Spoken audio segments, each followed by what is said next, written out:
public input. As usual, we'll limit comment to 3 minutes.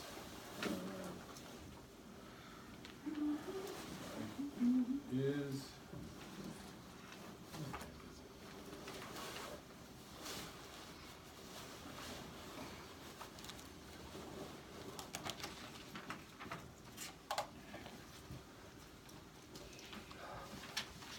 there any public input? Yes, Mr. Glazier. Oh, this Glazier, 167 tab 1. I have a notice here that I want to address to you. It's a notice of the town meeting for December 10th of 2019. And the notice is dated the 2nd of December 2019. And it's signed by Christopher Kervick and Michelle Hill. Now, Michelle Hill was not a selectman on December 2nd, 2019, the date of this notice. So I address that to you because I think, and I'm not a lawyer, okay, I'm an engineer, but I'm not a lawyer, but I think that if the proceeds from the town meeting, the processing of the items on the town meeting go forth, there's large funds involved, and if something goes wrong down the line and somebody comes back, and they're gonna say, well, this is not a legal meeting. They could say this is not in the strictest sense of the law. So this is my suggestions, I have suggestions, and do what you want with them, is that you reschedule the town meeting for another date and have the approval date of the notice signed by your Board of Selectmen. That's my suggestion. Thank you. Is there any other public input? Yes, Mr. Bracken. I have a couple of things. My first question is I'd like to know what happened with Mickey Danlick as far as the Historical Society, and you can answer that after I'm done. My second thing is I have a suggestion as far as the senior center, and I have a handout I'm gonna pass out. There's a suggestion for a location, and I don't have additional copies as far as there's a right-of-way there showing entrances for means and access. I do have extras if anybody is interested. Locations, I'll pass them back. And my suggestion is Barber Drive. There's a park there that has been owned by the town for as long as I can remember. 2.91 acres that's been untouched, undeveloped. It's a wooded lot. And there's two right-of-ways. One of them goes through to Ellis Drive, and the narrowest portion of that right-of-way is 53 feet wide. There's another right-of-way that goes through to Reed Avenue. The nearest portion of that right-of-way is 45 feet wide. That park sits on Barber Drive, so obviously it has the total amount of frontage, I believe, is 333 feet wide. It also has Barber Drive that exits out onto Reed Avenue, and Sadler Street runs right into it. It abuts Snowden Reed property, and I believe that it would be the perfect location for a senior center, being that there's no train noise, there's no airplane noise. There's plenty of room for parking, plenty of room for building, plenty of room for outdoor activity as far as bocce ball or shuffleboard, or even an outside cooking area if they wanted to have a grill or anything else like that, and plenty of parking. So I know that there had been discussion. I know that there was a deposit put on a piece of property on Church Street, which I think, in my own opinion, was foolish, but that's my own opinion.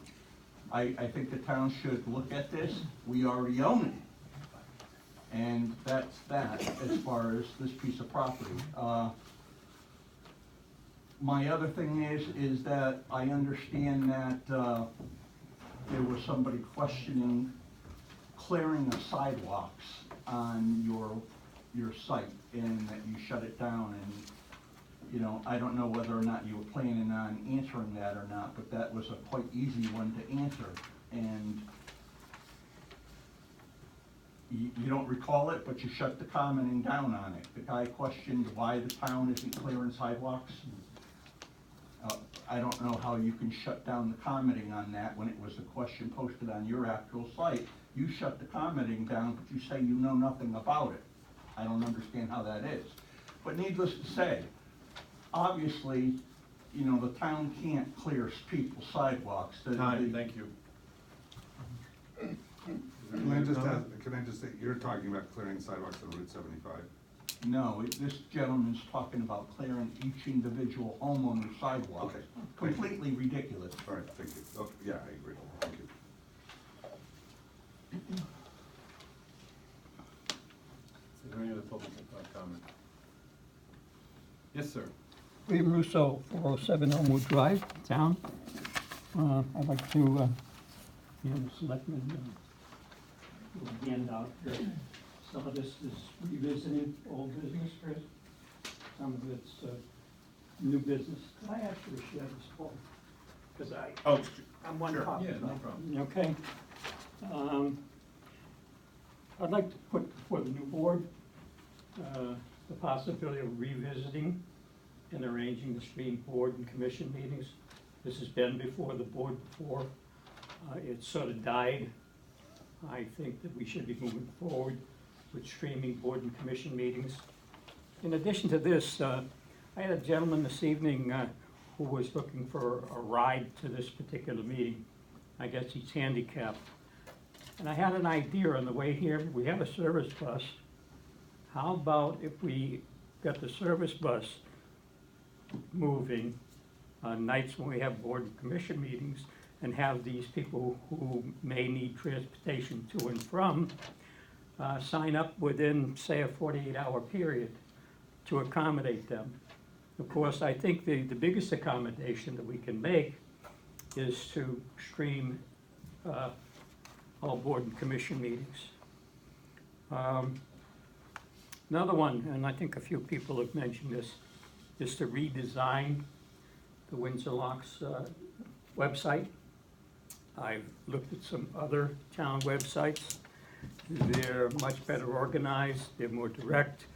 You look at the website and the information that you're seeking seems to just jump right out, and it has a better organization.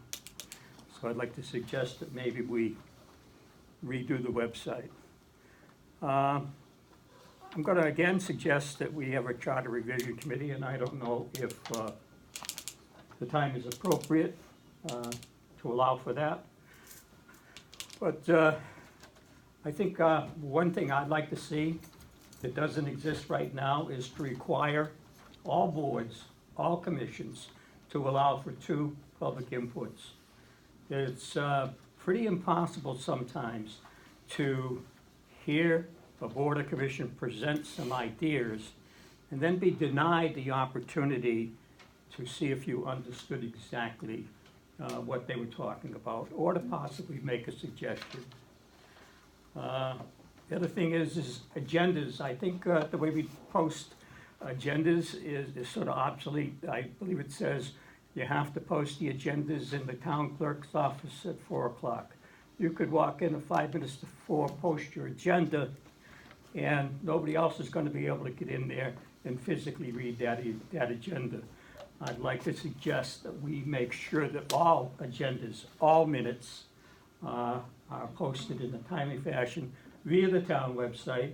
FOI says we can do this via the town website, and I think we've been somewhat lacking.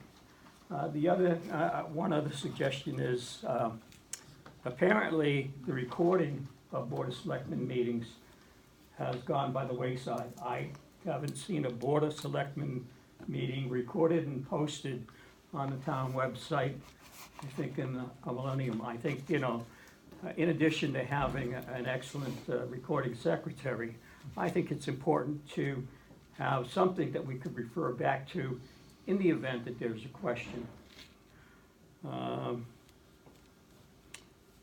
Okay, so that's that there. One other thing, I think we need to establish a town vehicle policy, which has been before the previous board, on a couple of occasions. I think a town vehicle policy, use who's allowed in, when, and what for, needs to be done. So I will thank you. Thank you. Is there any other public input? Yes. Lori Fagaroli, or Norman, just to reiterate on the town website and the posting of minutes, like, I know there's a meeting tonight for inland wetlands, and there's no agenda posted, and I don't see any minutes for the last, since August 7th. And considering there's gonna be a lot of things going before that board and commission, I think I'd like to see what's been going on. So, that's just my follow-up to Bill's stuff. Thank you. Any other public input? Seeing none. Got one here? Oh, I'm sorry. Yes. Yeah, Lenny Montemurlo, 207 South Center Street. Is the 3 minutes, is that per person or per question? It's not per it's a comment. You're invited to make comments. Okay, I have a few questions. I don't know if it was 3 minutes per question or what. The first one is, I see on the agenda that there's a number of appointments and reappointments. Town attorney, town engineer, public works director, tree warden, marine officer. I'm not sure what leads up to these appointments and reappointments. Is there, criteria that's utilized for identifying and recommending appointments or reappointments? Specific to, let's say, like a town engineer, for example. Any cost justification data about doing it in-house, because we haven't had an in-house town engineer for quite a number of years, and then, subcontracted to pretty much the same engineering firm. The information about how much has the town spent annually on subcontracted engineering services and support. What areas of support does the town currently rely on for the subcontracted services? And should the town actually wait before making a permanent appointment if that justification hasn't been reviewed and been in place? The other ones I don't have any background or comments on as far as the town attorney, tree warden, marine officer, but the other one would be the director of public works. How long is the reappointment for? Again, criteria and justification. How well is that current individual working out with, the public works department now? I don't know what goes into this. I just see that they're there, and I don't know if they're just names that are gonna be listed and then blessed. I don't know what goes on. Just very curious to find out about how these people come to be and what basically is used to justify their appointment or reappointment. Thank you. Any further? I have a couple other questions. Go ahead, you got a minute left. The last board, I think, was very proud of the accomplishment of having the new sidewalks installed up on Route 75. Now, that's a state road, state paid for the sidewalks. It's great that they're in. A lot of people take the bus, back and forth to work, especially in the hotel industry up on Route 75. And it was a safety issue, which I think was, one of the reasons that people were waving flag to get the new sidewalks in. But, if the information is still the same as it used to be, where if you have a snow event, you have 12 hours to clear it from the end of the snow event, and if it's at night, you have 6 hours from daylight to clear it. But I mean, we've had snow for 2 days. That's state roads, isn't it? No, that's not the road, that's sidewalks in town. So, because I'm assuming now that those businesses are Windsor Locks businesses, are not really mandated by the state or controlled by the state, are they? No, they're private businesses. They're what? They're private businesses. Project businesses? Private. Yeah, but I mean, they pay taxes, they're taxpayers of Windsor Locks, so Windsor Locks would be responsible basically for enforcing if the sidewalk was plowed or not? That's correct. I mean, as of like 1 o'clock this afternoon, there was 24 businesses just on the east side of 75, still no attempt at all made. There's like people, when a shift's end at somebody's hotels, there's 12, 16 people getting out of work, walking now on Route 75 in the drove to go get the bus. I mean, does the town do anything proactively to make sure that these things are done? And if they don't do anything proactively, is there anything that can be put in place to ensure that they are done? Yes, they do. Thank you. Is there any more public input? Yes. Hi, Stegman. Gail Stegman, 308 South Center Street. Last year, I discussed, only because Lenny brought up the snow on the sidewalks issue. We have a lot of sidewalks down on South Center Street and in front of ads, and going up into Oak Ridge, Woodridge area.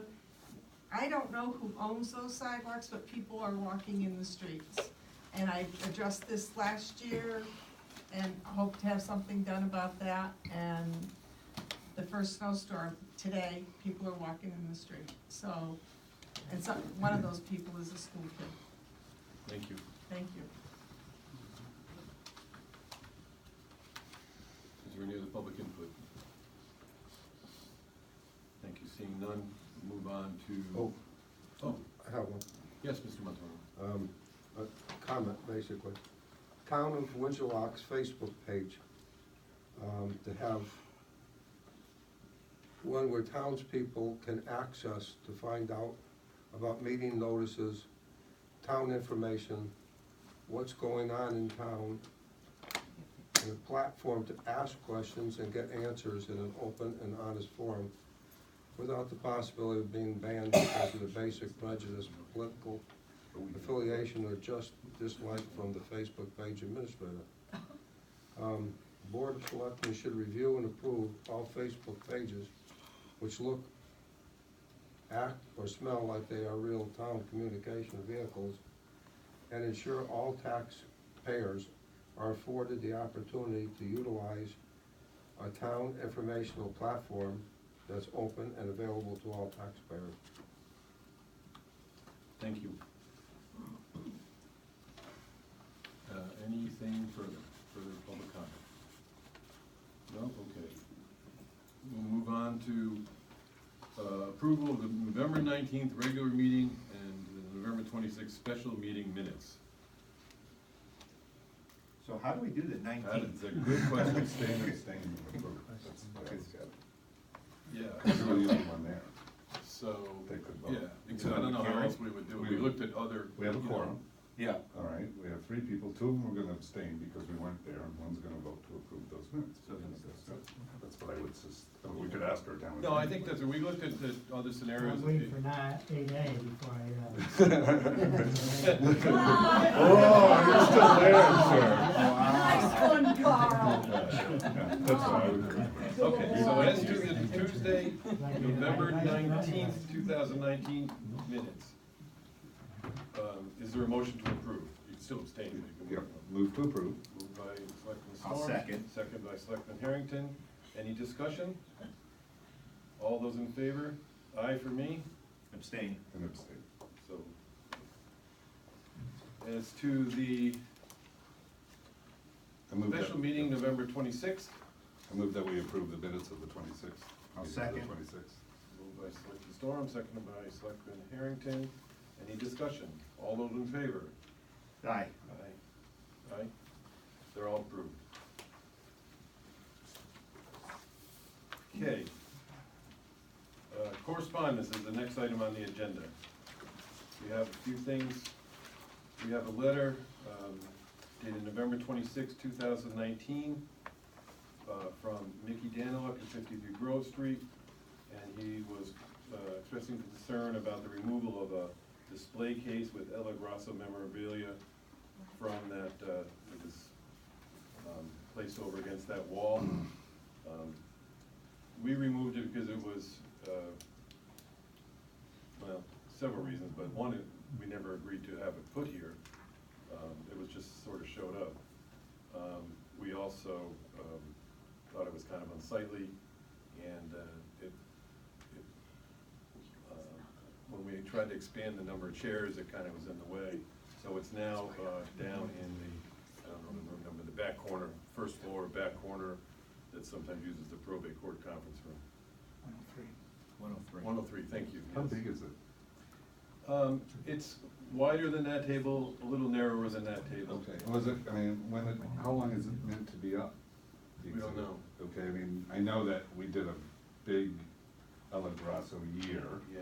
all right, and I don't know whether that's calendar or fiscal, but, you know, it seems to me that, You're kind of thinking calendar, I mean. well, that would end just in a matter of 20 days or something, 25 days. It would seem to me that a more appropriate room would be the Ella Grasso room down there for a period of time. I would agree. You know, and I think it just makes logical sense, Chris, that it's way back somewhere, nobody's gonna see it, but a lot of people do use that room for public meetings, and if you had a display of Ella Grasso memorabilia, that would be an appropriate room to have it in. I don't know what the town hall rules about exhibits are and stuff, but I think Well, it's an you appropriate. would- you would at least wanna think you should run it by the first selectman. I would think so, but I think that it's there, if it's something, you need to respond to Mr. Daniluk, but I think an appropriate spot for that, I've already said it. I think El Grosso room is an I appropriate think spot. that is a more Her appropriate. chair's down there too. Can we have order, please? Sure. Thank you. Okay, so, I don't know, I don't think I need a motion, you will discuss that, and Yeah. see what it comes Yeah. out, okay. But I mean, I think he's looking for the reason why it was moved as well. I'll respond to that. But I think you might wanna say that you found a different spot for it. If that's what you're gonna do. I'll talk to, I think there was some concern about where it would be located in that, Well, but we'll that we'll seems take like it it further. Might as well put it in the garage. Can I have order, please? Okay. This is not the way to conduct a meeting.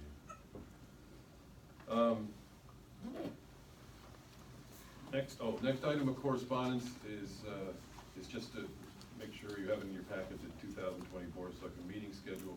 right, I had indicated to you that Yep. I wanted to move that Yeah, I wanna double check 7th the to the date. 14th. Do you wanna move it, or do you wanna cancel it? I suppose that depends on how How much much business business you have, I would imagine, but, I mean, I think you have to set the meeting. If you wanna cancel it later, you can, if you have no business, but. We could always call for a special. Well, yeah, we could have a special on the 14th. You don't like special? And, but my inclination is to postpone, or is to cancel it unless something comes up that really we need to go forward. That's fair. Okay, Okay. so, Now, do we need to vote on this, correct, Chris? To establish them in. the For date. the. no, because this is established by charter, this schedule, so Sue just has a convenience to everyone, Okay. publishes it based on what the charter calls for. So we're not gonna have the meeting on January 7th? I would agree, except I know when we do the annual report, and I remember having a town attorney's opinion, or maybe it wasn't a formal one, that every year, each board has to vote on their meetings. That's or the- true. So that's why I was asking. Except for this one, because it's established by Oh. charter. The schedule Is established by laid out charter. as a charter. Okay. Is the first Tuesday, All right, so we don't need to make a motion.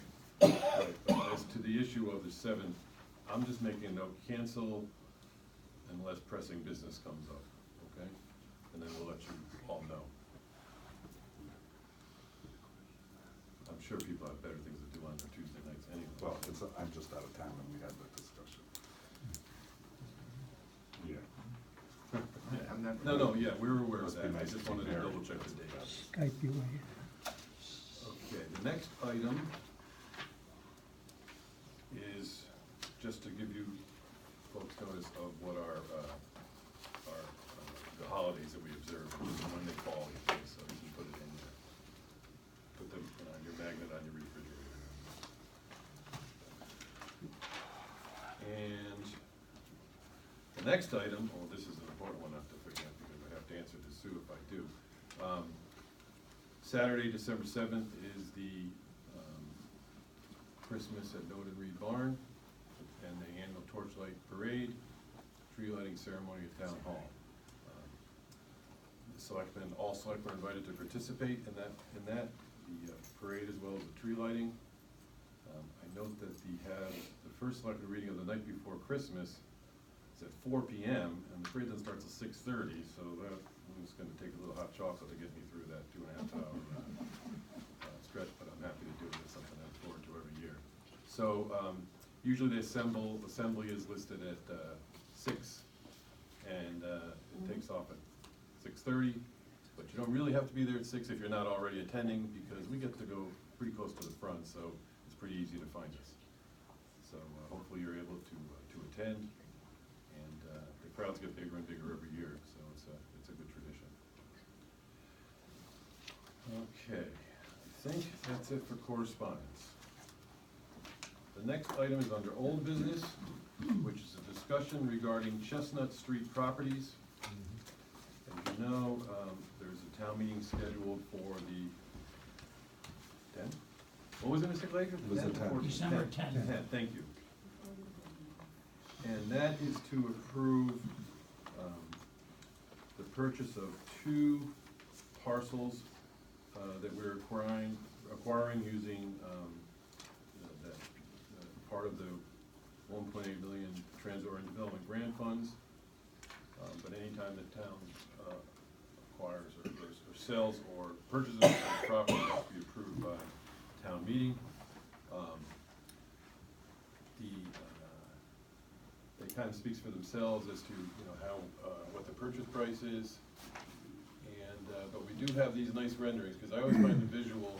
So Chris, I don't mean to interrupt, No, but it's okay. before we get into the merits of the program, can we address the issue that Doug raised with regard to, it looks like we have a notice problem and we don't want anything going. Yeah, I don't think we have a notice problem, respectfully, because Selectman Hill was serving at the time that the meeting was scheduled. So the notice is to notify people that the meeting was scheduled at that meeting, at which point she was the town attorney. I mean, sorry, we could ask the town attorney, but she was, but I don't wanna put him on the spot.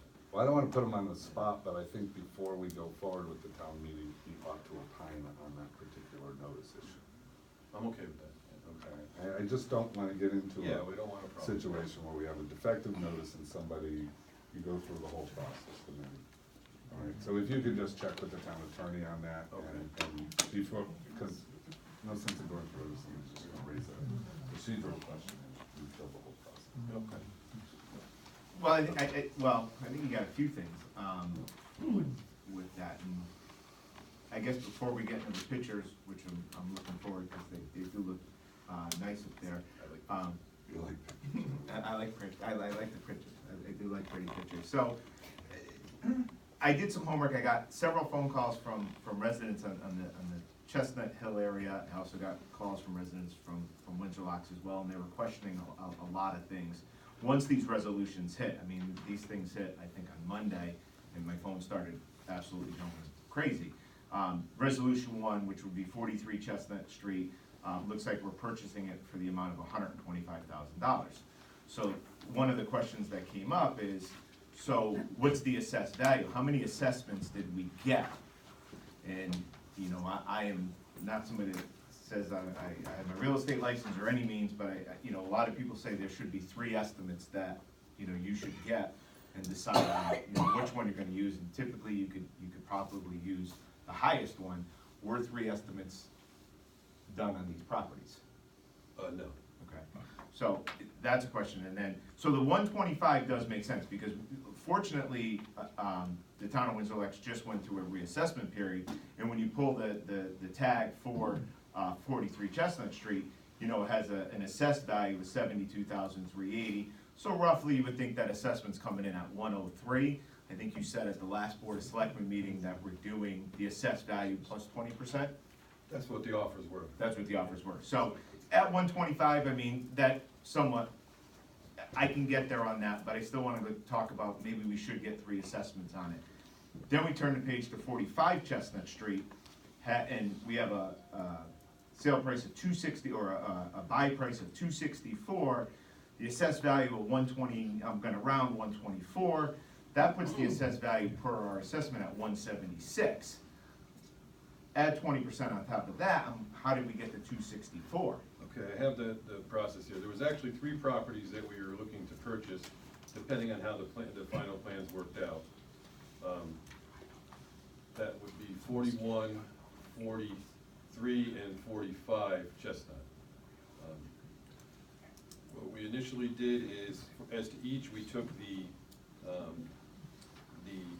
appraised value pursuant to our assessor's office, and that was just done October 1, or redone October 1. Some of this started before that, and we added 20%. The reason we added 20% is because we really didn't want to avoid the whole eminent domain approach to this situation. And we figured that the cost of doing so would probably exceed 20%. And, we wanted the people whose, lives would be disrupted by this fairly compensated.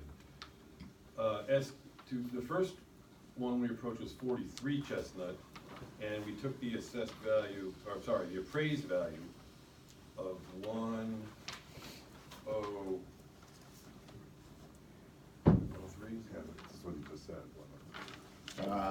Yeah, 103 is what I came up with. 103.4, yeah, and we multiplied it by 120%, and that brought us to Probably 125. 124,080. and in negotiations, we rounded to an even 125. The second one, and there was no outside appraisal necessary because the property owner was very comfortable agreeing to a number that we had proposed. Very happy to agree to the number. We then worked on 41 Chestnut, and we took the appraised price there of 103.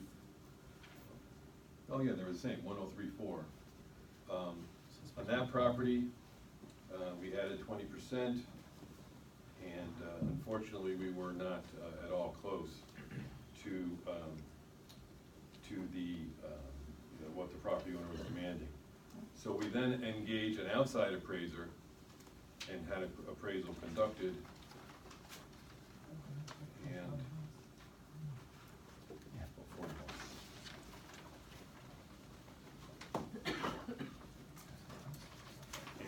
so hired by us. The homeowner refused interior inspection, but the opinion of value came in at 105 even. That was conducted by Star Quality Appraisals. So that was within a couple $1,000s of what we had it at, so we didn't increase our offer based on that. Based our inability to acquire that property, it affected how we approached the project, and that brings us to 45 Chestnut. That we had our appraisal of 177.1,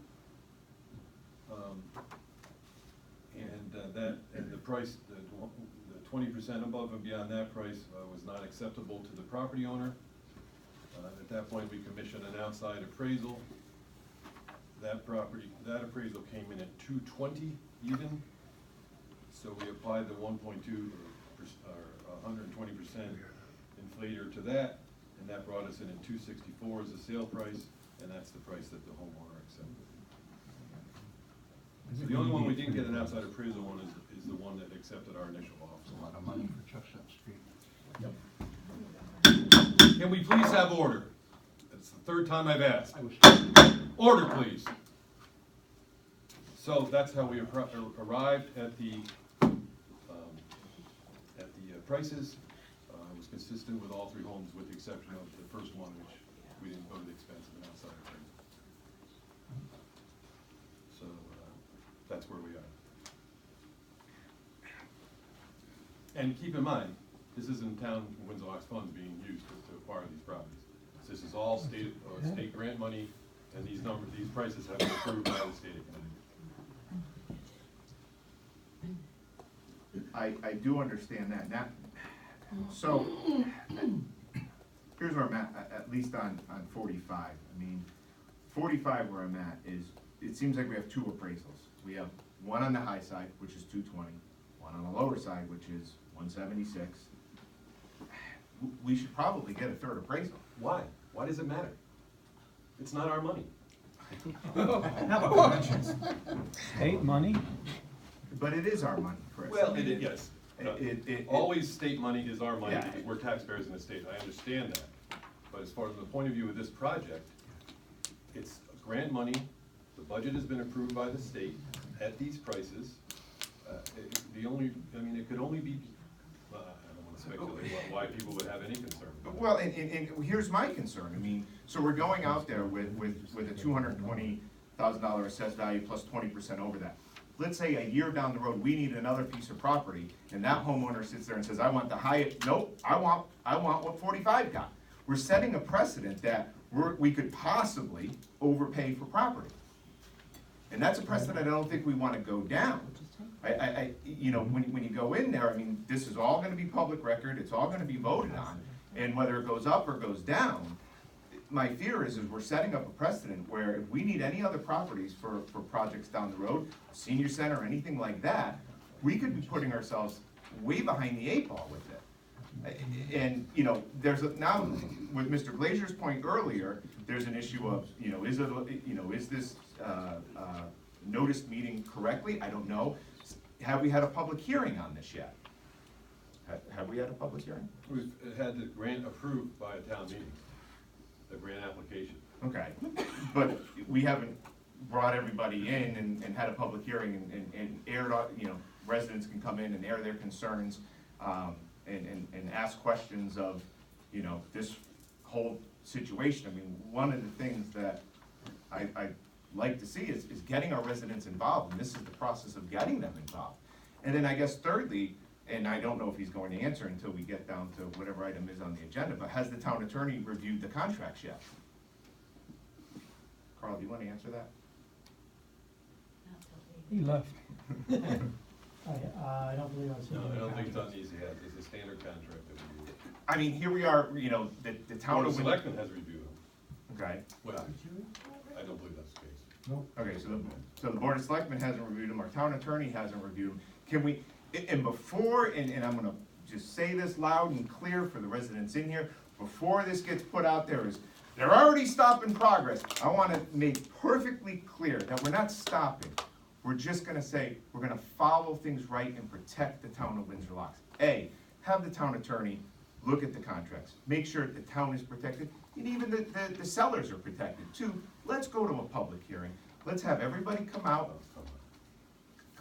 It's an approved grant. We have the money, it's been approved by the state. If they think we're overpaying, they won't approve it. Why would we wanna go to all this extra work? So then I'll go to my third one is, let's not set a precedence that Windsor Locks is going to overpay for property. Well, the state has control over that. The state has reviewed all these. If they felt the number was too high, they would not have approved it. It's their money. It's our money through the tax things, I understand. But they're the ones that have the control of this deal as to the acquisitions. And the only ones that have seen the contracts there are yourself and the sellers? No, the other board of selectmen saw the contract. You just said they did. You saw it the last meeting you served. When we set up the town meeting, you had the No, I contract. asked you to see them, you said they were in your office, I didn't actually see the contract.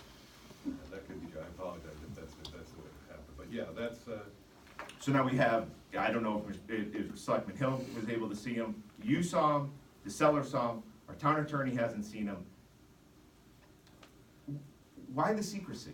there's no secrecy. Well, why not go through all the checks and balances? Well, we have a town meeting scheduled to approve these. It would be perfectly appropriate to discuss all of anyone's concerns prior to voting at the town meeting. And So that is a public hearing on the matter. And if somebody moves the question as what happened on the last time we purchased the property on Chestnut Street, nobody gets to ask questions, so. That could always happen at That the town can meeting. always happen but one thing that can't happen at a public hearing, you can't move the question at a public hearing. And every resident can ask their questions and get them answered. If there's enough people at the town meeting that see the wisdom of proceeding, they don't wanna sit through the question period, they have the legal right to move the question. I agree. If there's enough people at the town meeting that think this is a really dumb idea and think that we should shut it down right then, they have the ability to move the question and end it there. And then we give back the 1.8 million and move on. I mean, that's why we have the town meeting. It'll keep me up at night, and the town attorney hasn't reviewed the contract, so he reviews the contracts and says, "Ooh, this isn't good." Then what, Chris? Then what happens? I mean, that's why we hire a town attorney, to protect the interests of Windsor Locks. I'll ask the town attorney to review the contracts and render an opinion, if possible, prior to the town meeting. If not, and also as to the question of whether the town meeting is properly noticed. And then we'll have our answer. And we're gonna give everybody a day's notice, if we don't get an opinion right away, we're gonna give everybody a day's, I mean, people's lives are busy, schedules, people may be scheduling off from work to be at that town meeting on the 10th, and then all of a sudden on the 9th, we tell them, it's canceled. That's not the way I like to do things. I like to be open and maybe we do a public hearing on December 10th and do the town meeting, that would probably be the 17th. I see no need for a public meeting or a public hearing. If you don't want to attend, I can attend, well, I'll be there no matter what. I don't know how many answers I can, or how many questions I can answer, but I think we owe it to the residents to let them voice their opinion and ask questions. And I think, and lastly, I truly believe we should get a third estimate. I mean, we have two very different estimates. We have a 176 and a 220. It's a huge swing. It's a $50,000 swing.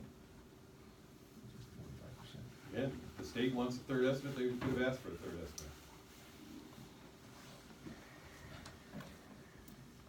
Well, Chris, I'm listening to other comments. I do have a problem with the fact that we didn't have the town attorney approve the contracts, and one of our former selectmen didn't see it, so I think that's a bit unfair.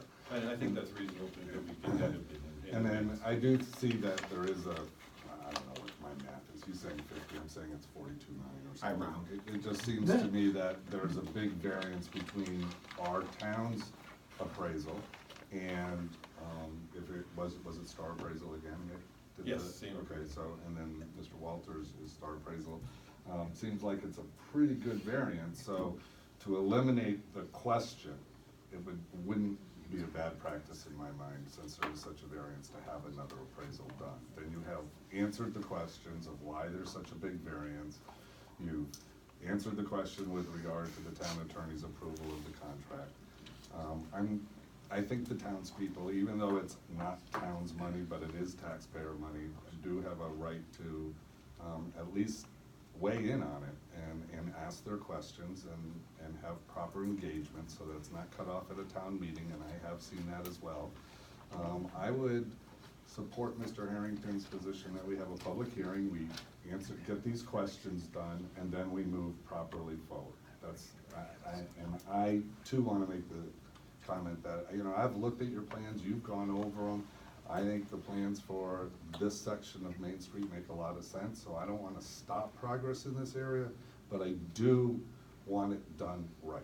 And I think the things that we're talking about are almost checking off the box so that we feel comfortable and the taxpayers feel comfortable that we've done our due diligence. So I would support. Is there a motion? Yeah, I would move, go ahead, Paul, you wanna do it? Well, you know what, and I got jammed up, but I just wanna also just state as well, preparing for this meeting tonight, I did go on the internet and I did pull up 45 Chestnut Street. You know, anything on the internet, you can somewhat believe, not believe, but this came off of Zillow. You know, the Z estimate for 45 Chestnut was 195, and this one came off of, I don't even know, but this one had a price of 178 for the value. So you can see where I'm coming at. I mean, you were at 176, here's two more pieces of paper, 178, 195, and then we got this quality company that comes in. So what happens if the price comes in at 190? If your appraisal came in at 190, your second or third appraisal came at 190, then a price 20% higher, which is what you're doing generally, would be what you would offer, which would be 220 in that area. That would be 20% of your. And when the homeowner says, no way, get out of here, then what's our next step? I don't know at this point. Well, there you go. I But don't we have have that answer. it all laid out now, so that we can proceed with this project. I just believe that 264 is a pretty high price for that property. Okay, so we have a deal, all lined up, but so is there a motion? I guess the first motion would be to cancel the town meeting on December 10th. So I make a motion. That also? Oh, because you wanna do a public Because we hearing. want to do a public hearing, so we gotta go in steps here. So I guess the first motion would be to cancel the December 10th town meeting. If I may, Yeah. for the record, Carl Andolina, until we read the contracts, I wouldn't be canceling anything. I don't know what's provided for in the contracts. There might be language in there that requires Mhm. that the town meeting be held on or before a certain date. Yep. So I would be careful about canceling things till we look at the contract. Okay, so I'm back to whether we have proper notice, Carl, and you will have to opine on that in order for us to go forward on the 10th. Correct. Then you need to look at the contracts to see whether or not we have any prohibition against canceling it and moving forward. Correct. I assume these contracts are executed. Yes. Yeah. And so Paul, maybe the answer is to have a public hearing before the town meeting. I know it's almost duplicative, but at that point, what you have is a public hearing where people can ask questions, feel that, I know they can do it at the town meeting, but I also understand that at a town meeting, you can cut off discussion. You don't have enough time to notice a I public was gonna hearing say, before. Yeah, the- so then we have another problem. We have no problem with that. All right, so, Yeah, I'm gonna ask the question, and not that I'm a fan of doing this, but can a town meeting be canceled minutes before the town meeting were to take place By who, by who? by the Board of Selectmen? Or by, Yeah, I believe the board of selectmen has the power. You're asking me? yeah. Okay. So I'm on the clock for another 10 minutes until you get 8. Might You be can here. cancel a town meeting at any time unless there's a petition Yeah, that's been filed pursuant to the charter or statute asking that the matter be moved for a machine vote. Then you don't have a referendum, then you don't have the right to cancel it. correct. But to the extent it stays a town meeting under your jurisdiction, you can cancel it at any time. Alright, so I guess we have no motions then right now. so we have some work to do behind the scenes. Yeah. And so that you're comfortable with going forward with the town meeting. Yeah, I mean, Well, so, what we've already, we're certainly gonna request the town attorney's opinion regarding the notice, correct, yep. and we need to get that as soon as possible, if possible. And then, Let us know what that whole scenario Yeah, as is. soon as I get an Go answer. Forward from that. yeah, just, the town attorney and I had a discussion today that we feel that it'd be probably good that all board and commission members of whatever board he's rendering an opinion for, get a copy, whether the chairman does that and distribute it to all board members. So that's the old town That's attorney, good practice. That's whatever town attorney is serving at the time opinion is rendered. Okay. And I don't mean to, I think that's a very serious point, that if the town attorney renders an opinion as to a board or commission, every member of that commission gets a copy of it. All right, I think that's a really good policy to establish, and if we could do that, I mean, we need, I know that we can't do it tonight, but I think for the future agenda, it would be a future agenda item. And then the appraisal, I believe, I mean, we should have a third appraisal, I mean, these things they're all over the place. I mean, you're, I just trying to look to the end of the process and saying, what if the appraisal comes in less? What good does it do us? well, I think that's seller, I mean, then you go down the route that you said earlier, not that I'm a fan of it, but then you start pulling in the eminent domain. As you said, you wanted to avoid that, and, you know, at Well, 20%, but at that point, when the seller becomes so unrealistic of his sell price, then unfortunately you have to go down that route, as you said, that you have to, and say, listen, you know, eminent domain is the. I can tell you, I personally will not go down that route. If the board decides to vote to go down that route, then I'll do what I'm obligated to do. Chris, I'm not a big fan. I'm not a fan of it at all. But personally will not I support think that. an additional appraisal either gives you more ammunition to at least look at the town and say, this is, we've got these appraisals, this is it, and we've done our due diligence at that point. Somebody raised the point about 3 appraisals, we have it, this is the negotiated contract that we have, and we're putting it before the town meeting for approval, and then the townspeople. The townspeople All decide. right, and I think it's a legitimate point, since there's a 42. Yeah, I'll make some calls tomorrow to see if we can $1,000 get an appraiser spread. out there immediately. And if Okay, have if we that can in do that, that before- would be great, Chris, and then I think we've done our due diligence here, we can put all of those appraisals in front of the town, and they can make an informed decision as to whether they wanna move forward. I agree. All right, and that keeps everything moving forward, Chris, it doesn't stop it. Oh, So you have nice Let's finish pictures, this though, up. do you want to talk about Yeah. it at all? I don't mean to. well, beat this you is up. just a visual of what this project is about. It's really more about the site work than the buildings themselves. The buildings are just one architect's concept of what could go there. This is subject to the Main Street overlay zone, so there's standards that any developer, redeveloper would have to follow as to the style of the building, but there's still flexibility, you know, within that. Because they're individual, their property's individually owned. Yeah, there's 3 individual owners, along 246, 240, Okay. 252, 254. They could go as little as 2 floors, I believe, or maybe 3, and as high as 5. Planning and zoning, you know, would have to approve, you know, the project. This is looking from the Chestnut Street entrance. So the properties we're talking about acquiring are up here on the hill. Originally, the plan called for,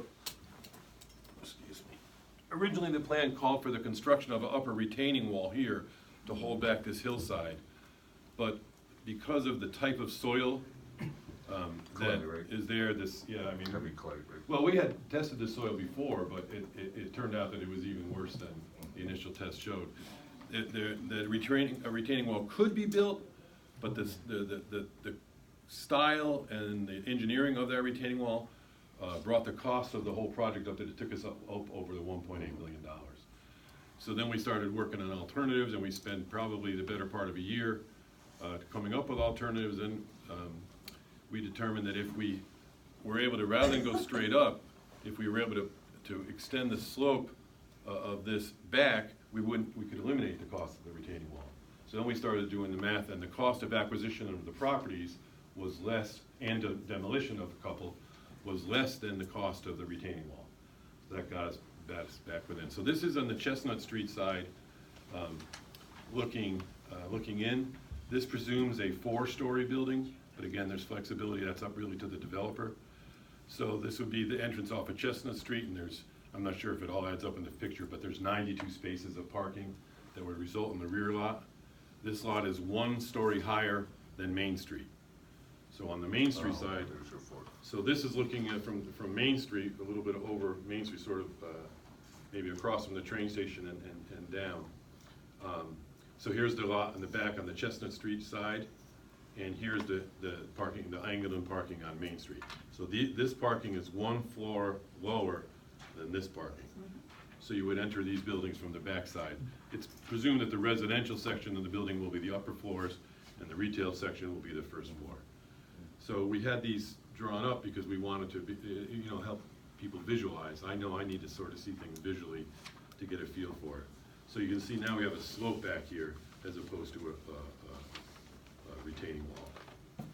So this will. So in that, even in that proposal, Yeah. assuming you have 4 floors and 3 of them are residential, any estimate of how many units we're talking here? Yeah, I think it's about 12 per floor, per building. 11 to 12. So if you went with a 4-story building, 12, 24, 36 in each building. And Now, you- this is building 1. This first lot is where Mr. Brill Realty currently is. Mhm. He may not choose to redevelop that Right. property. No, I He get may it. keep it just the way it is, which is, you know, that's his call. So we were just kind of showing.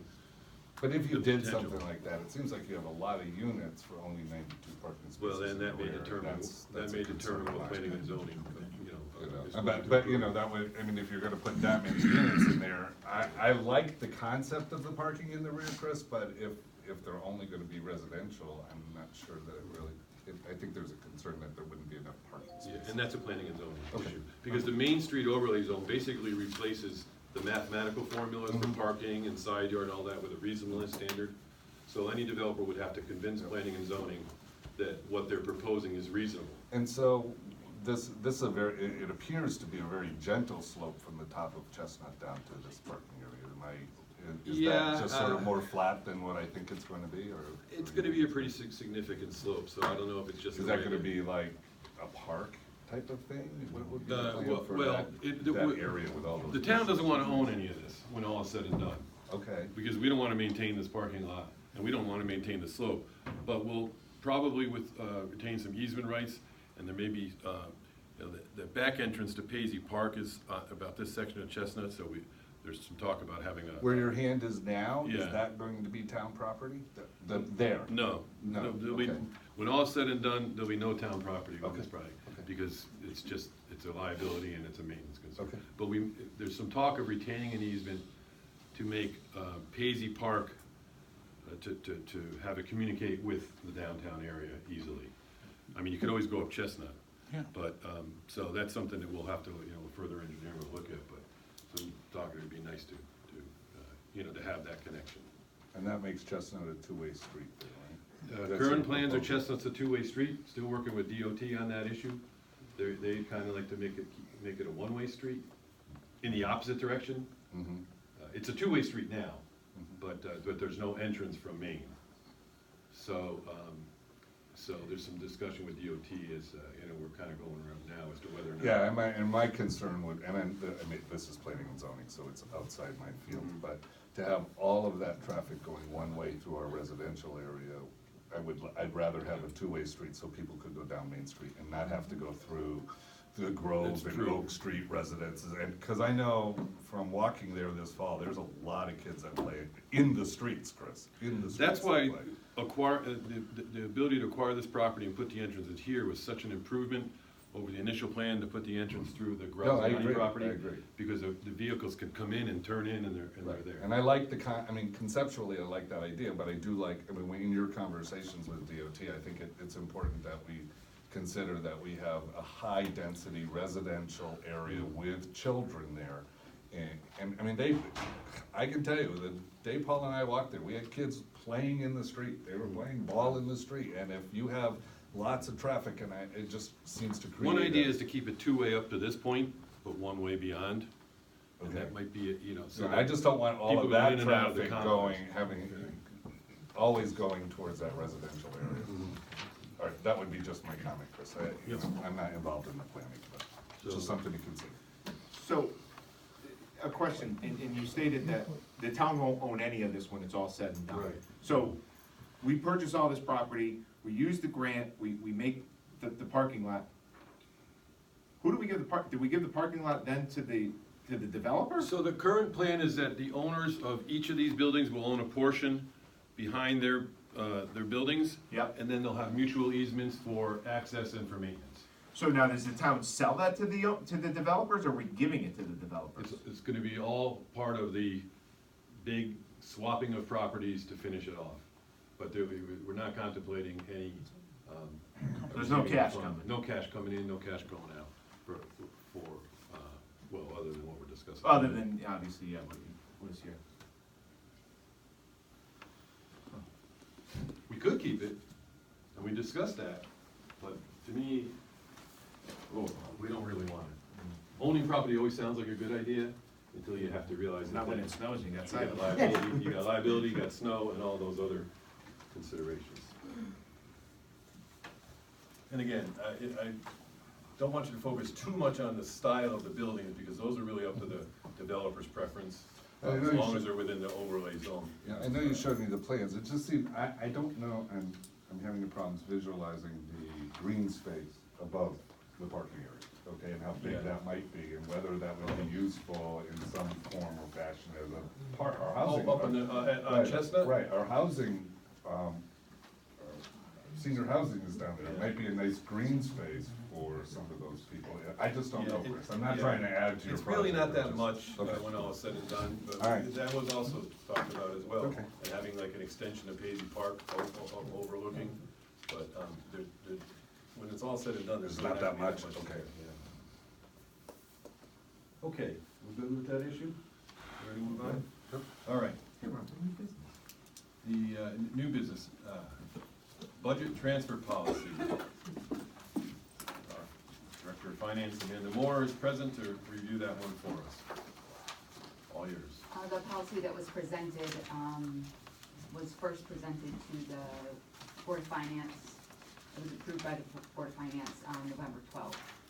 To move forward, the Board of Selectmen typically sets out policy, but it went to the Board of Finance first because it pertains to them just like the fund balance policy did in the past. And they've approved it. They have approved it. Move to adopt? I'll move it to adopt. Second. Okay, moved Yeah, I first did, but yeah. Selectman Harrington, seconded by Selectman Storms. Is there any further discussion? All those in favor? Aye. Aye. Aye. Unanimous. Thank you. Would, do you wanna, can I know we just approved it, this is Yeah. just, but it would seem to me for the purpose of the people in the room, Mandy, could you just summarize why why we're doing this? So currently currently the Board of Finance has a I'm sorry. No, it's good. unwritten policy, but a standard that they go by. Apparently it was memorialized in the minutes many years ago, more than 14, or somewhere in the range of 14 years ago, but there's not a formal policy written down in our policy and procedures. So I was just looking to cement what the actual policy was so that the guidelines can be adhered to, so that there's some clarity for departments and for the Board of Finance moving forward. Okay, so what does this do? So what it does is it enables departments to transfer within their budget up to $1,500 in a single line item. If that line item does not, if it's not for salary and wage. So if my supply line was short, but my education line, I had extra funds in there, I could move money from my education line into my supply line without having to go to the Board of Finance if it were under $1,500. The second limitation is that the net total of all transfers to the department cannot exceed $5,000. But before, if you're not the finance, Yeah. if you're some other department, it has to come through your It comes department through my first for department, approval. yes, for approval, Okay, I'm correct. just trying to cover the Yes, bases here. thank you, sorry. And so the ones that the Board of Finance will always see are for salary and wage lines, anything exceeding the $1,500 for the individual line, anything exceeding the $5,000 for the budget, and up to but not exceeding $10,000. And the reason for that is the charter states that anything over $10,000 cumulative for the fiscal year has to go to town meeting. So that will stay with town meeting.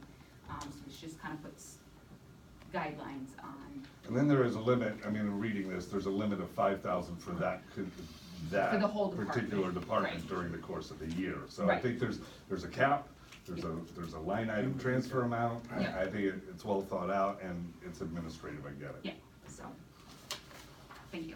Thank And you. if it's salary and wage, then it's always Board of It Finance. always goes to Board of Finance for salary and wage, correct. And the stuff that's in the charter. And the stuff that's in the Yep. Okay. That's been approved. Sorry, I didn't mean to. No, it was good that we covered that, I appreciate you bringing that up. Okay, next we have emergency service radio upgrade the system for police and fire departments. I am basically here, Vic Puya, the emergency director. Do I have to stand? Whatever you like. I think it's important, Vic, that you stand so that the people in the back of the room can hear you, otherwise you're just talking. I'll make sure that they can. Thank you. Okay. I'm really here not for you to basically vote on anything. I'm here more in the position of letting you know what's happening and that I will be going before the Board of Finance for some funding. So you know where it's coming from and you don't hear it and then wonder why. On the street? Okay? Huh? So don't hear it on the street. First of all, congratulations that you're all sitting where you are. I think if you work together, the town will benefit by it. Secondly, there's only one of you that I know do not know about voters, which are big, and they're not us. Voters to the emergency department and to the radio departments are nothing more than radio signal boosters. They're called voters, but they're boosters. So, back in 2014, 2015, we installed 7 voters in town in various buildings because we had either dead spots, portable radio dead spots. This is for you. I know. Okay. I know you're educating me. We Thank had you. portable radio dead spots, either in that particular building only, or in the surrounding area also. And so there are, for all of your information, there are 7 of them. They are at the Doubletree Hotel in Tackier, which takes care of 75. They are at CNS Distributors. They are at Town Hall. They are at the pump station on Old County Road, the pump station on South Center Street, and a building in Hamilton Stand. Now, do towns, are there, I think I can make a general statement from a radio point of view that there's no town anywhere in the state of Connecticut or a city that doesn't have dead spots. That no matter what kind of radio system you have, you are always going to find dead spots with portables, especially because portables are only 3 watts.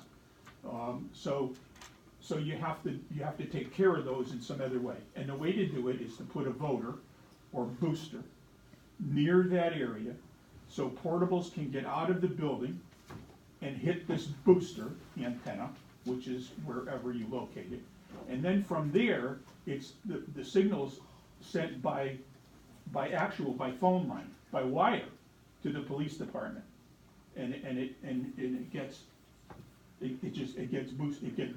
boosted in such a way that it goes over the line and the portable can be heard.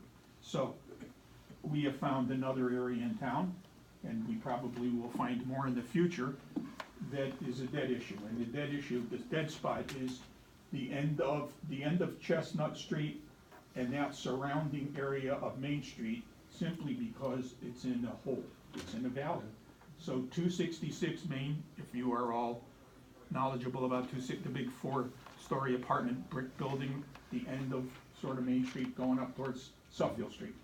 That building, the building before that on the bottom of Chestnut, I believe, I don't know the number, but I think that's Section 8 housing, that's an apartment building there. That, and we were also concerned about while we were doing this, we knew we had no signal out of Chestnut Street.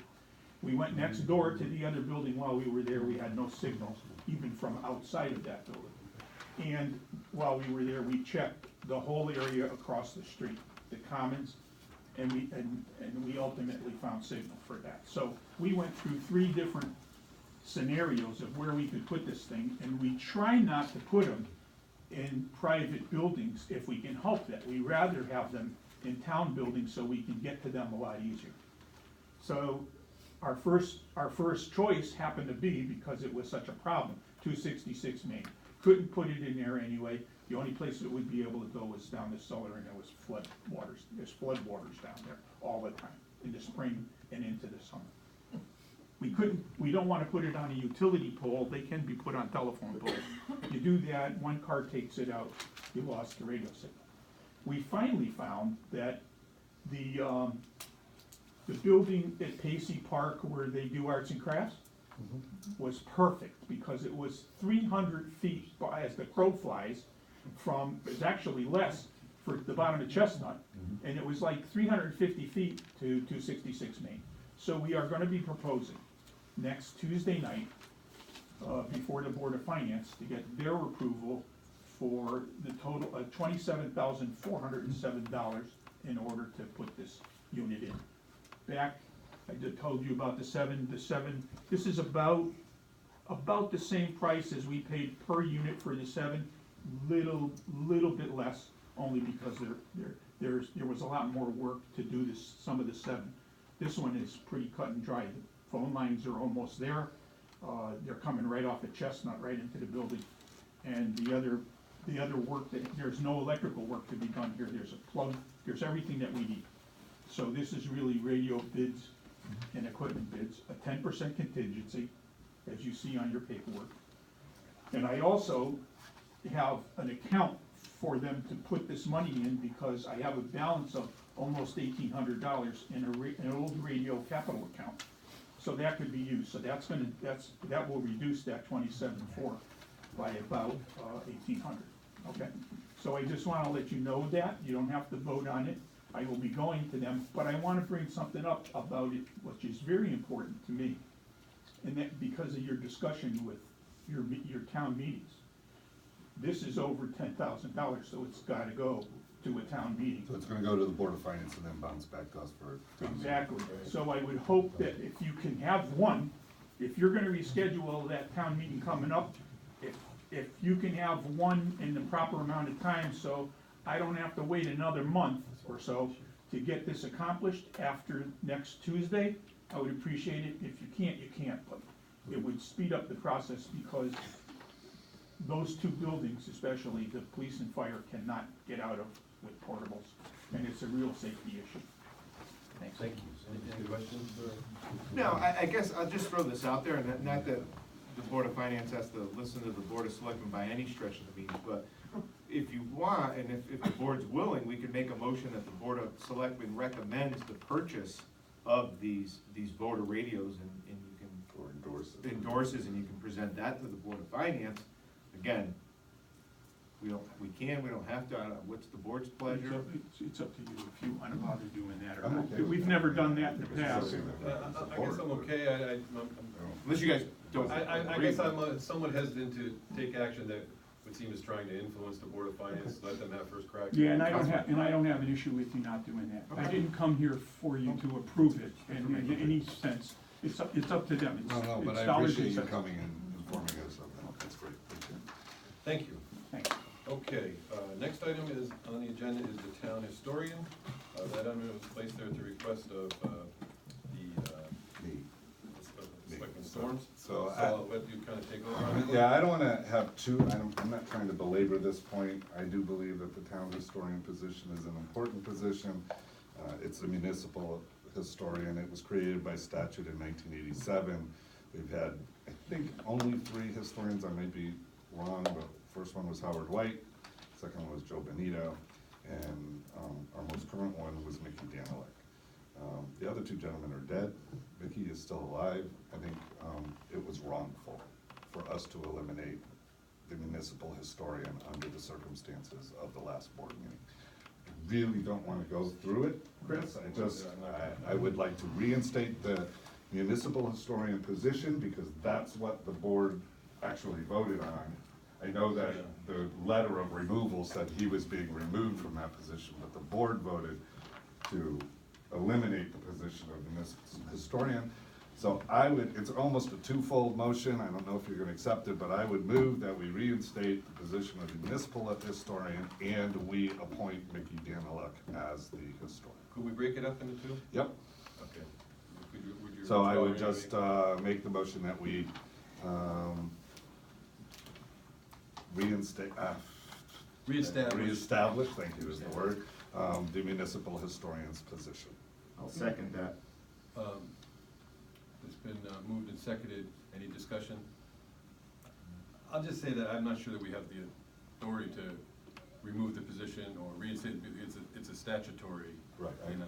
Well, it's an but enabling statute. It so allows us to. It allows us to So, put one in. yeah, so I support the motion as stated. Any other comments? All those in favor? Aye. Aye. Is there a second motion? The second motion would be, since we now have the municipal historian position available, you know, my review of the gentlemen who have served in that capacity, and I understand that to some extent it overlaps with the historical commission, but it is a recognition of individuals, at least we've used it as such, who have given a lot of their time, energy, and effort to preserving our history. I think Mr. Danilek is a very appropriate person for that position, and I would move that Michael Mickey Danilek be appointed as the municipal historian for the next 2 years, which is what we're talking about. I will second. Moved and seconded. Is there any discussion? Seeing none, all those in favor? Aye. Opposed? One opposition? Motion carries. Next item on the agenda, CIAC discussion. Similarly, this was a request to be placed on the agenda by Selectman Storms. Nope. Selectman Harrington. So you can take the lead on that. Thank you. So CIAC was established many, many years ago. I think it was Malcolm Hamilton was actually the chairman of the Board of Finance at the time. And CIAC was tasked with, and I believe Joe Calcetta was a member of the Board of Selectmen at the time when CIAC was formed. And they were tasked with very particular duties as a CIAC board in more long-range planning and really engaging the town in what it would look like in 1 year, in 3 years, in 5 years, in 10 years, and even in 20 years. You know, prior to me sitting on the Board of Selectmen, we all know that I was on the Board of Finance for almost 7 years. And something that comes back to me every single year, and I'm fortunate that Vic Puya just left, is Vic came to me about 2 years ago, and he had said, you cut my car out of the budget. And I said, well, what are you talking about? He goes, well, actually, you can't shut that door, unfortunately. Yeah, well, just Open leave it this. open. Maybe ask them. Just ask him to take Open it. meeting. Sorry. I'm sorry, I was just trying to. Yeah, I actually get called out by the. That's fine, I don't mean to have a closed meeting, I just. So CIAC, so Vic came to me a few years ago and said, you cut my cruiser out, and I said, Vic, I knew nothing about it. So anyways, long story short, as a Board of Finance member, I put myself on CIAC, and I sat through the last 2 years of CIAC, and unfortunately, it seems that CIAC is kind of cherry picking what they want presented to the Board of Finance. And I had a conversation with the now new chairman of the Board of Finance. I actually had a conversation with the finance director as well, and presented the idea of, the Board of Finance is entrusted and they're elected to be the gatekeepers, and they should be presented all of the items that each department wants, and let them decide, because they ultimately will decide what goes through into the budget and then gets pushed forward to the taxpayer, who really ultimately decides what's gonna be funded and what isn't gonna be funded.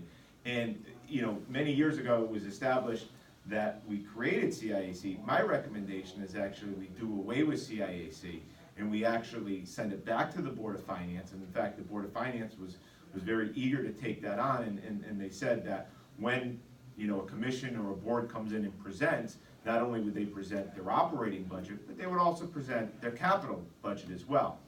And sitting on the Board of Finance for the last 7 years, there are questions that the Board of Finance could ask. And at the time, the chairman of CIAC, unfortunately, didn't necessarily have the tools to answer some of those questions, and we would be delayed. And we couldn't make decisions on some capital items. So when you're sitting there with that particular department head, and they're asking for that capital request, I would feel that their question, the Board of Finance's question, would be answered probably that night, instead of waiting a week, coming back with the answer, or we couldn't, this way it just streamlines the process. The Board of Finance sees all of the items that each board and commission wants, and then decides, what they're gonna put forward into budget, and then ultimately have the taxpayer vote on it. How do you guys feel? I'm sort of deferring to you as the former chairman of the finance committee, that this is a good process. It seems like it streamlines the process to me, and allows the Board of Finance to have a greater control over long-range planning and capital projects. So I like it. I think that it's clear that the CIAC does not seem to currently operate as was pretty clearly laid out in the ordinance that created. It was an ordinance, I believe. It was. So, the options are to try and return it to that function and make sure that everyone's on the same page as what, that function is, or to do away with it. And there could be other options, but those are the two that come to mind. The idea, I believe, was to save the Board of Finance time, because it's very difficult to go through that whole process, and it was sort of to offload or to streamline the process, so when it got to them, there wasn't constantly 11 o'clock meetings at the Board of Finance. But in practice, the Board of Finance wasn't really willing, or maybe authorized by charter, to relieve themselves of that responsibility anyway, so they went through all of it anyway.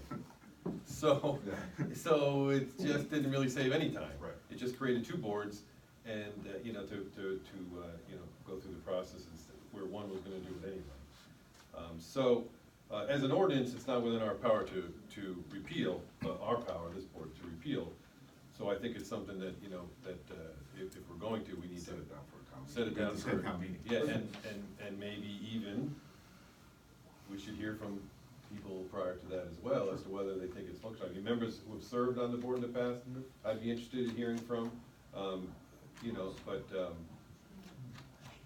budget season is coming, so. Well, and that's, and that's kind of why I brought it up tonight, was their first meeting kicks off in January. So we're under like this small window to either dissolve it, or send it to town meeting to possibly have it dissolved, or if it doesn't get dissolved, then those meetings kick off, because January, I don't know, the budget, the first meeting's. So Chris, okay, I mean, I know you want this meeting on the tenth, okay, I Oh, well, understand it, yeah. but there are 3 items or 2 items that you could add if we were more efficient in the December 17th. That's a good argument. We could I'm firm up. persuasive, but it's a good I get it, argument. okay, that if we move the meeting from the tenth and have the proper notice, so that there's no question about it, whether it's good or bad, we did our homework, and, you could add Vic's issue on it. Well, you can't till the Board of Finance. Yes, but assuming that the Oh, Board of right, right. Finance hits it, are they gonna have a meeting between now and then? Well, they meet next week, the 10th, we don't meet until the 17th, so we can't set the meeting for the 17th, but the Vic one, unfortunately, is looking probably the 1st of January, well, and then we may have to. At the earliest. I At the think, earliest. Okay, I was just trying to. Yeah. A couple of things going And it does on make and- some sense, yeah, no question about it. But with CIAC, you know, you don't wanna start, it sounds like, you know, Well, the words in we English, don't- we're in somewhat of agreement of it. Why have them meet? And, because they're gonna start. The argument would still be the same for the CIAC, repeal of that ordinance. Right. We could do that a week later, do this, the whole thing a week later, and have that done before their budget process. I don't think Vic's gonna get in, unfortunately. No, well, you're running into the holidays. You know, if we meet on the 17th. Yes, you got. I get it. Well, you got a week notice, so we meet on the 17th. The town meeting, the possible earliest you could call it is the 24th. That's not happening, 'cause that's Christmas Eve. But I get, well, the 31st, that's not happening, but I guess you could possibly do the 30th. I don't know, I mean. I think you're gonna have to wait until, if we're looking at CIAC and the Board of Finance wants to act as if they were gonna do it, I mean, they could. Well, I did speak with the chairman, and he was in favor. I did speak with other members on both sides of the aisle too. This wasn't just a one-sided aisle conversation. This was, you know, talked to several members of the Board of Finance, and they all seemed, they like the idea. They wanna see all of the capital items, you know, and vet each particular one. Well, let me put it this way, there's nothing prohibiting the Board of Finance from asking each of their department heads or whatever to give that information to them, even though if they. You're right. I mean, the Board of Finance could ask directly for that information, pending Right. whatever result is at CIAC. Is there a possibility that if we actually take the time to read through the CIAC ordinance, and then meet with the CIAC and say, look, this, you know, we've kinda gotten off the track here, but this is your charge, are you guys willing to operate within the bounds of, the laid out there, that it maybe elimination isn't the option? Think we might I, wanna look at that. I know we're kind of under the gun because when they start, but even if they started, and 3 weeks later we eliminated their position, well, that would be the end of those meetings. So I don't know that there's an urgency to get it done. I don't listen, if CIAC, if it goes, I have no issue if they go back to the task at hand, that's great. You know, it just became like the cherry picking of items, which was driving me absolutely nuts, and not seeing, you know, the entire, you know. But if they did within the rules or as established by the ordinance, I don't think it was contemplated that you wouldn't be seeing those. So maybe the thing is to ask Why don't we invite them to come to our next meeting? But I also think it would be important for the chairman of the Board of Finance weigh in on the whole thing. Sure, yeah. So his opinion could be valued and weighed in on that. Okay. So maybe between all of us, we can come up with something that works. I have no issue. Does that make sense? I don't know if we Yeah. can do that at a meeting such as this, but I mean, it could be a work session somewhere, I guess. Yeah, you can invite people in. You can invite, the chairman of CIAC, which I believe is Neil, and then. Yeah, why don't we invite members of the Board of Finance, does that constitute a meeting if they're all here? Not if the chairman's here. No, they're coming to our meeting. Yeah. They're not making a decision, they're not gathering They're not as a voting. board. So we invite CIC members, Board of Finance members to our next meeting, and we allocate a period of time to discuss this concept. And in the meantime, I'm good with that. we'll all personally commit to read through the ordinance. to make Oh, sure yeah, I mean, I've we're up- read it. we're up on I'm good with that. Yeah. I'm good with that. Okay. And maybe when we ask them, we, well, maybe we send it to the CIAC members, the ordinance of what it was. Whatever, Yeah. I think So there's some when I invite them, I'll conversation. send it to them, or if I get a response. So, for the record, we're gonna table this until our next meeting, and we will invite, members of the Board of Finance and, CIAC to that meeting to discuss this. Okay? Okay, the next is, appointments, reappointments, resignations, and the first item on the agenda is, town attorney. I would move that we appoint Attorney Carl Landolina as our attorney for the next 2 years. I think Carl, it's kind of unusual because Carl replaced me as town attorney. Just saying, in a political upheaval, but we won't go there. I have been very much aware of Attorney Landolina's work during the last 4 years, and I think his body of work speaks for itself. I think he served our town well, and I believe that in the spirit of continuing things and not being disruptive, that the best person for the job at this point would be Carl Landolina. Would So you I make the consider motion. an amendment to the motion, just make it clear that rather than saying, phrasing it for the next 2 years until the expiration of our Yeah, current yeah, term? why don't I just, at this point. Only because there could be a little slight just difference at that this could get point, why about. don't we just appoint Carl Landolina as town attorney, and then. And then they'll let the charter take Whatever, over from whatever there. works. Okay. I didn't say in perpetuity, but I would say that we might want to revisit it. The charter takes care of it, the charter addresses that. Okay. That's a motion. Is there a second? I'm trying to second it, I'll second that motion. Second. Is there any discussion? All those in favor? Aye. Aye. Can I Motion address the carries. three of you for a second? Sure. I'm gonna come up there. Oh, now he's on the clock, so that, Yeah. okay. So, whenever I'm reappointed or there's a new board in any of the towns I represent, which is a number of them, the question of access is always crucial for me in terms of who has access and how information is shared. I think I heard you mention, Chris, earlier that all opinions, let's say requested by you, I work with you on an almost daily basis, and that's the way the process works.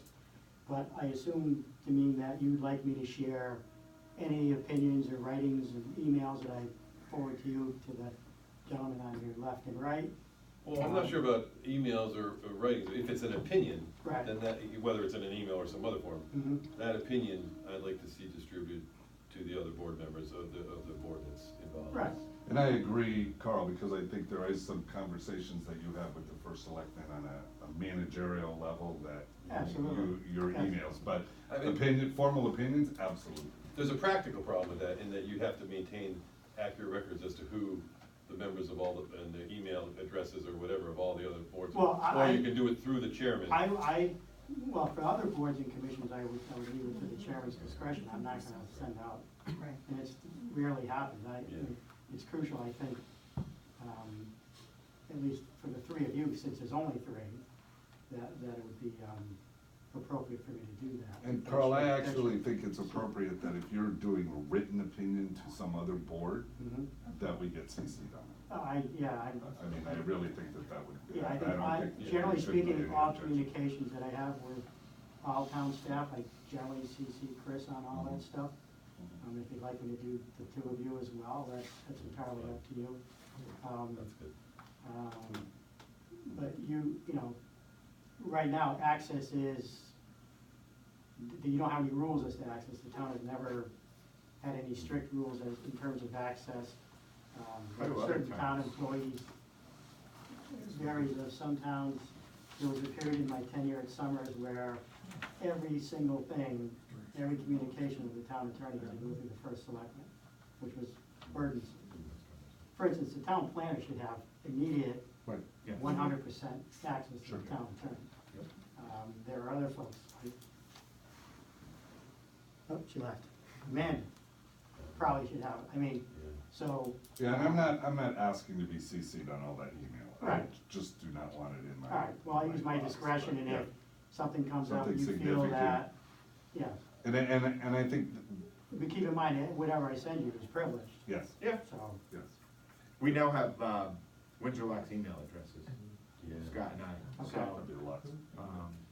it's so I just would your- send it to that. So first initial, last name, Yep. at W- wlocks.com. yep. Okay, So, all right. Works for me, and, I mean, I think, Carl, if that's your policy, I don't disagree with it, I'll let you administer that any which way, cause I don't think we need a written policy at all, unless you There think. isn't, frankly, in the 4 years I've been here, there hasn't been a problem, Yeah, and I don't feel like, I like you the, know, I like the some- concept, Kyle, some yeah. member of the, planning and zoning, I rarely get calls on Yeah, I got it. a member who's not a chair.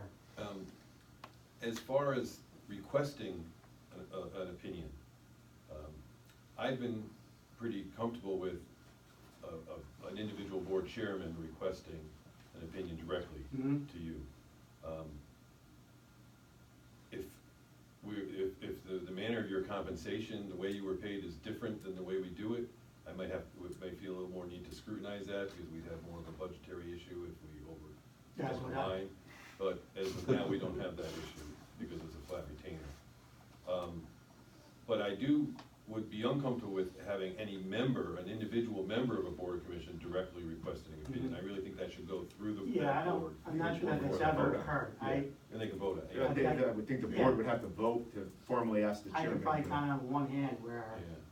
non-chairman members of boards have reached out to me in the 4 years. But I could see problems with that, in that they would be, if they're making their request individually, then Yeah. it may be for a purpose other than what the board wants, it may be to try and oppose the board, and then we got all sorts of Well, problems. I try not to put myself in the middle of it. Yeah, you'd be smart enough to Yeah. put the kibosh on that right away anyway. Okay, All right, fair enough. Well, I thank you for your confidence in me, and I guess we'll be getting something from you in the next, tomorrow. I guess that's the way it works. For December 10th. Oh, on that issue, yeah. Yeah, Okay, right, okay. yeah. So if I could have the minutes of the meeting where you approved, and then just the contracts and. Gotcha. We got them right here for you. Well, why don't you let? Yeah, let me do it Mr. Garcia formally. Do it through the first. So I have a time. record of Oh, yeah. receiving. I'm at a table with three Oh, lawyers, yeah. I have no say. All right, thanks again. Thank you. Thank you. Thanks, Carl. Okay, the next item is town engineer. So I would like to make a motion to appoint Dana Steele as the town engineer. I had a conversation with Dana Monday and just asked him a couple of questions. I did not know Dana's been working with this town for 22 years. And there's something to be said with remaining consistent with, all the plans that I have, and this was the conversation that we had, everything that has happened and anything that could possibly happen, and if Dana's just right there and up to speed. And with that, I also want to address, there was a question that was thrown out there in public input about looking at possibly bringing it in-house versus subcontracting it out. I will say, that came up at a Board of Finance level once, and it's far cheaper. I know it's public, but it's far cheaper to sub it out than to bring in our own house engineer. The budget number is, it's out I don't know there, what the budget but, number was, yeah. that's why I asked the question. So it's far less expensive to have, doing benefits or anything like that. But we did look at it at a Board of Finance level years ago, or maybe last year. But, so my motion is to appoint Dana Steele as the town engineer. Does the firm need to be? The individual? Well, if something happened to Dana if he left. Yeah, I always thought we appointed the firm, but I'm thinking about it now, that seems a little odd that we would appoint, Why don't we say Dana Steele of? Russo and Associates. All right, so the motion is And then you could to make- appoint you could Dana make that Steele if anything. of Russo and Associates as the town engineer. Second. Made and seconded, is there any discussion? All those in favor? Aye. Aye. Mr. Storms? I said aye. Oh, you did? Is that your quiet one? That was my quiet. The motion carries 3-0. Next item on the agenda is Public Works Director. I was not aware of this, but in the charter, the Public Works Director is listed in the same category as Town Attorney, Town Engineer, and Tree Warden, Marine Officer. So, and I was unaware either, and the first I saw was, I think, Monday when we got the agenda. So I was unprepared, so haven't had any conversations. I don't know, Scott, if you had any I've conversations? had no conversations with our public works director. I have recent conversations, he's very interested in continuing to serve, and he is, would take strong objection to the notion that his appointment is different from any other town employee. So, he was hired not for a term of years, he was hired to be an employee of the town of Windsor. So, I'm just saying that we may have, if we depart from what we've done in the past with regard to that, we may have something that we have to, to deal with, in that regard. I just don't think he was ever aware, as was I, that it was an appointment that ran with the term of office of the Board of Selectmen. It's in the charter, so. So, I'm happy to move that we reappoint Phil Sissick, as the, Public Works Director. So for purpose of discussion, I will second it. Okay, sure. All right. Okay, so it's moved and seconded, discussion. So one other thing, I mean, again, we had an opportunity to talk to a lot of townspeople during the last election cycle, and a lot of comments have to do with public works. All right, so I think I'd like to have a conversation with our public works director and to see what his plans would be and where he wants to move the town. It's not just you and it's not just me, as a public works director, he would, have some ideas of where he wants to move the public works program. So I'd like to hear from that. The other thing, Chris, is when's the last time our major employees have received like a written performance evaluation? I mean, do we do that like normal corporations do, or? We do not. We do not. Well, we can, we have that ability, but. Is it something that we should look to? I mean, as a. Well, I. Do you mean a formal performance review? Yeah, We have informal performance reviews almost We weekly. should yell at them, I know, but. Let's be careful about making any comments. Yeah. No, I don't mean that, but, I'm very serious about the performance evaluation, because most major corporations will do that, most employers will do that, especially for supervisory level employees. I think It would it's help mandatory practice. bolster a lot of things, talking about raises, talking about reappointments. If there was a system of evaluation, they could say, look, we've had these, here are his goals, almost like the superintendent of schools before that. Okay. So, I guess, my content, I just haven't had any contact with Phil, okay? And I'd really like to have some contact before I would vote to approve the appointment, just because I haven't had any conversation. But that's my thought. Any comment? Just a few, and I had attended a few selectmen meetings over the last year or so and heard public input, and I guess two questions is there a job description now for the public works director? Yes. So I would love to see that, and then two, do we have a contract with our public works director? I No. think that was a question. Okay, so No. there is no contract either, so, again. Again, because we've never hired a public works director for a term of years. It's always been as an employee. Yeah. So de facto. In the past, there's been It's contracts. always at this meeting, through the years, they reappointed the public works director. I was at all the meetings. Happened every time. Well, yeah, not the last two. I Well, the first one, understand that. this fellow was I hired understand. after, previous one left. And, so he was hired. I'm just telling you what the history was. No, I appreciate the historical, background. Further discussion on the motion?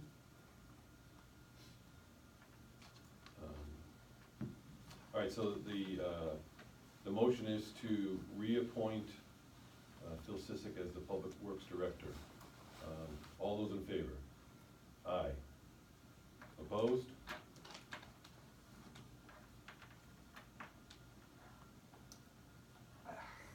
The problem is I'm not opposed to the Yeah, I don't wanna- reappointment, but I wanna do don't some wanna due send that diligence. message. I just need some more time to consider where he's going as a public works director. I'm sorry, I just need to give him. Okay. I would like to have a discussion. would you consider withdrawing your motion Yes. to a motion to table the discussion, or table the appointment? To the next meeting?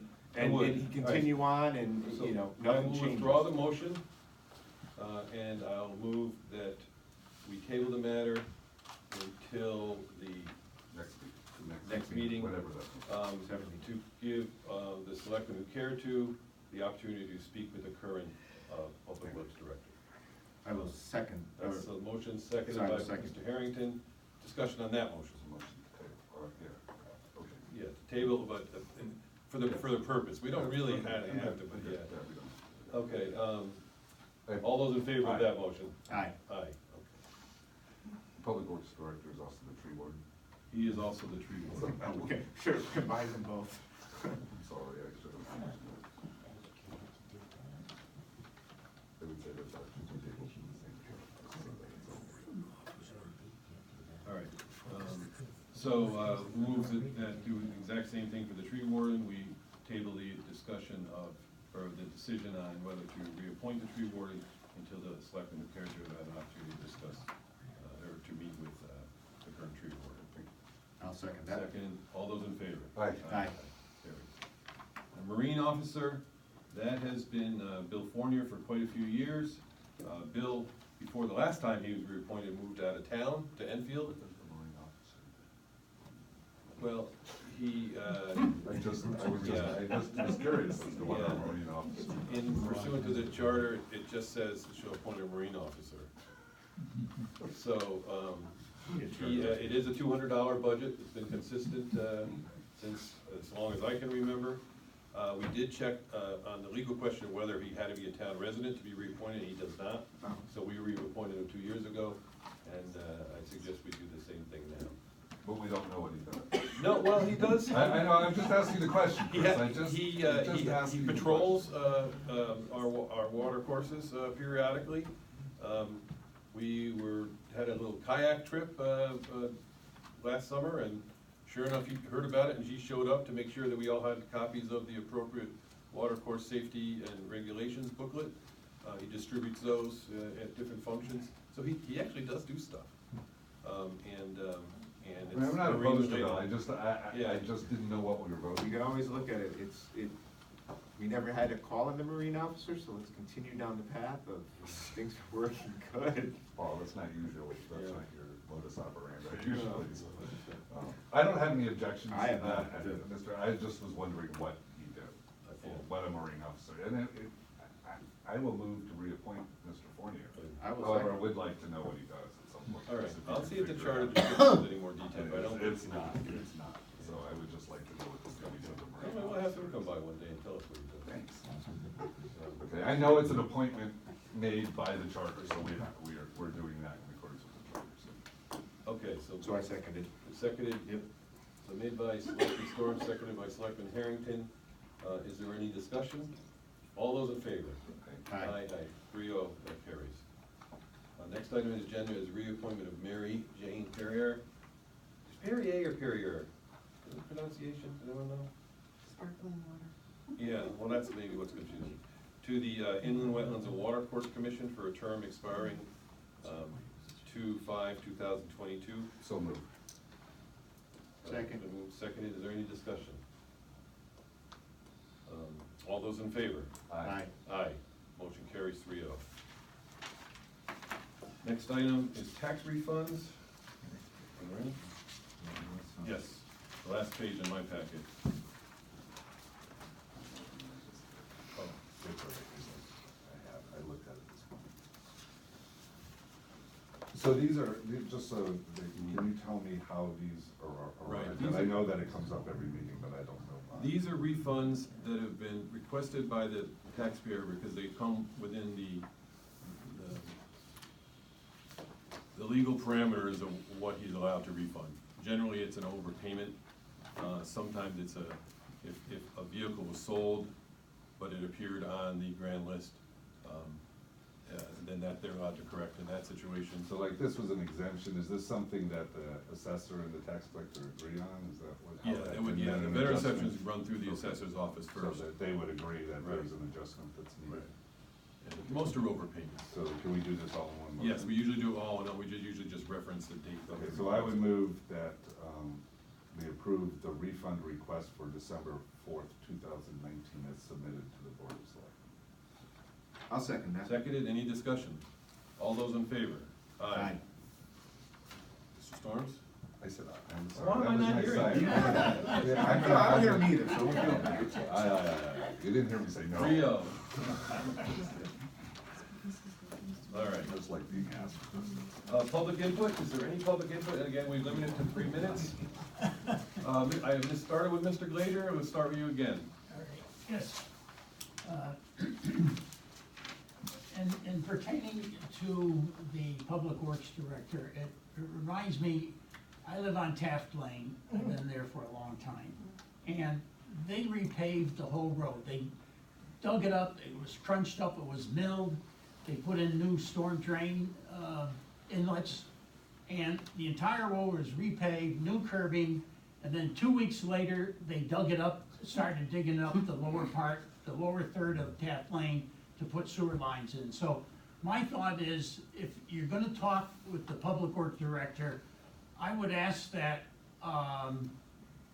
he be appraised of better coordination, let's put that. Now, I don't know what he all does. It's a big job, there's a lot to do.